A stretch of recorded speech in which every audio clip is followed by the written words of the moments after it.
안녕하세요. 천안 알코올 아저씨예요. 오늘은 금주클리닉 양형 자료인데 항상 금주클리닉을 하다 보면은 문제가 한 가지 있어요. 내가 제 술을 정말로 끊고 있는지 아닌지 이거를 입증할 방법이 없어. 객관적으로 입증했으면은 되겠는데 그런 방법이 없어요. 실제로는. 그러니까 나 정말로 이제 술을 끊고 있는데 그것들을 입증할 수 있으면 좋겠는데 그 입증이 정말 중요할 것 같은데 딱 부러진 정답이 없어요. 원래 완벽하게 검사할 수 있는 방법은 있어요. 딱 두 개의 기관이 있거든. 한 군데가 교도소, 한 군데가 그 감금시키는 그 알코올 전문 병원.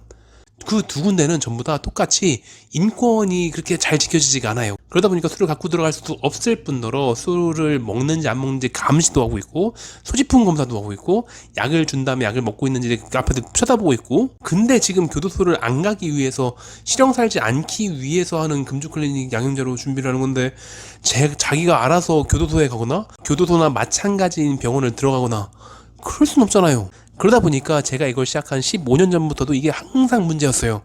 어떻게 하면 확실하게 입증할 수 있을 것인가. 이게 딱 부러지는 방법이 없다 보니까 다들 창의적인 방법을 생각해내요. 한 분이 매일같이 새벽기도에 나가. 항상 술을 많이 마시는 분인데 술 마시다 보면 아침에 늦게 일어나니까 그 새벽기도에 가는 것만으로도 자기가 술을 그렇게 많이 마시지 않았다는 것들을 입증할 수 있겠죠. 근데 그게 술을 많이 마시지 않았다는 것뿐이지 술을 끊었다는 의미는 아니잖아요. 또는 헌혈을 해. 헌혈을 2주에 한 번씩 하는데 이제 성분 헌혈은 2주에 한 번씩 할 수 있어요. 전혈을 하는 게 아니라 성분 헌혈.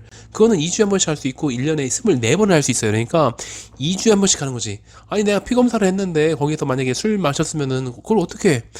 근데 이것도 문제가 있는 거죠. 적어도 한 하루 이틀 내에는 술을 안 마셨다는 얘기를 할 수 있겠지만, 근데 또 이건 또 2주만 이제 참고 있다가 하루 이틀만 술 끊으면 되는 거니까 한 이틀은 술을 안 마셨다는 의미가 되는 것 뿐이지. 물론 헌혈은 한 가지 더 의미가 있어요. 봉사의 의미가 되는 거니까. 헌혈하는 것들은 그 자체로 봉사인 거죠. 사람을 살리는 일이기도 하고. 그리고 음주 측정기를 사가지고서 매일 불고 있는 거지. 이러면서 뭐 신문 가지고서 신문 이렇게 들고서 거기 숫자 보이고 이렇게 하는 거죠.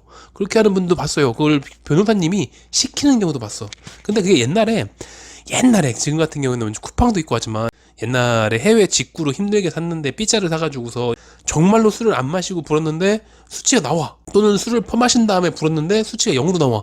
이랬기 때문에 그때 신뢰도가 없었어요. 근데 요즘은 백금 촉매를 사용하는 고가의 제품도 나오고 그것들을 하면은 신뢰도가 높아지긴 하겠지만, 이게 내가 불고 있는 것들을 다 하기 위해서는 그 동영상으로 찍어야겠죠. 아마도 뭐 사진 가지고는 잘 안 될 거 아니야. 그러니까 좀 쉽지 않을 거예요.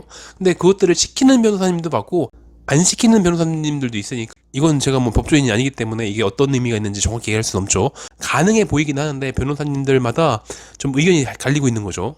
또는 CDT 검사라는 게 있는데 이게 좀 애매한 거예요. 이게 CDT 검사가 원래는 3주에 한 번씩만 하면 되거든. 3주에 한 번씩 하게 되면은 이제 양성, 음성 해가지고 술 마셨다 안 마셨다 이렇게 나오는 걸로 착각하시는 분들이 있는데, 그게 아니라 이거 원래 검사 자체가 하는데 많지가 않아요. 많지 않은 이유가 있어요. 이걸 검사하는 이유는 알코올 중독자인지 아닌지를 판별해가지고서 입양 보낼 때 입양을 할 수 있는 부모인지 아닌지를 그것들을 판별해 주는 거예요.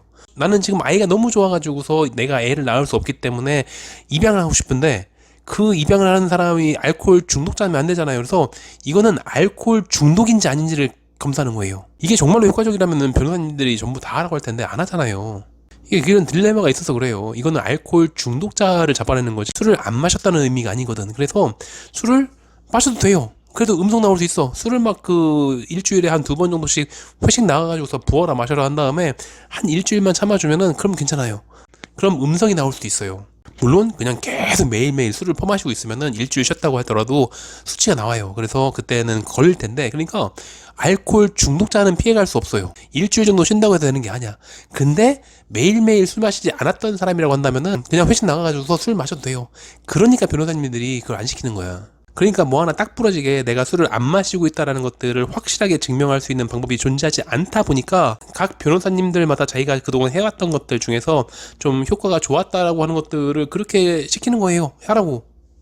혹은 변호사가 시키지 않는다고 할지라도 자기가 창의적으로 생각해내가지고 사는 분들도 있고, 한 가지 가지고는 다 피해나가는 구멍이 있어요. 그러니까 예를 들어 내가 만약에 매일매일 새벽 기도에 나가가지고서 그 앞에서 뭐 음주 측정기를 불어서 그 수치를 계속 동영상으로 기록해왔고 2주에 한 번씩 꼬박꼬박 헌혈을 하고 있고 퇴근 시간만 됐다면 밖에 나가가지고서 그 피켓 들고서 뭐 음주운전 근절합시다 이렇게 하고 있고, 아니면 찌라시 막 나눠주고 있고, 이러면 술 마실 시간도 없잖아요.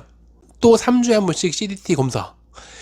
이거는 이제 충남 충북 다 합쳐도 한 군데도 없거든요. 이거 하는 검사하는 병원이. 아니 많을 필요가 없는 게 입양하는 사람들이 우리나라에 그렇게 많지가 않잖아요. 그러다 보니까 이런 병원이 많을 필요가 없어요. 어쨌건 찾아가지고서 3주에 한 번씩 꼬박꼬박 그 CDT 검사 한 5만원에서 7만원 그 사이일 텐데 그거 검사를 한 다음에 그것들을 첨부할 수 있겠죠. 근데 그것만 가지고 안 되겠. 보통 감마지 TP 검사도 해요. 그거는 이제 비용이 싸요. 뭐 그것도 사실은 뭐 다 피해 나가는 방법이 있는 건데 그래도 겹치고 하다 보면은 뭐 도움이 되겠죠. 그거 술 잘 마시는 사람들 있잖아요. 간 기능이 월등히 좋아가지고서 매일 술 마셔도 멀쩡한 사람들, 그 사람들은 술을 그렇게 많이 마셔도 감마지 TP 수치가 그렇게 별로 올라가지 않아요. 어쨌건 다 겹쳐서 할 수도 있는 거죠. 그리고 정기적으로 소변 검사.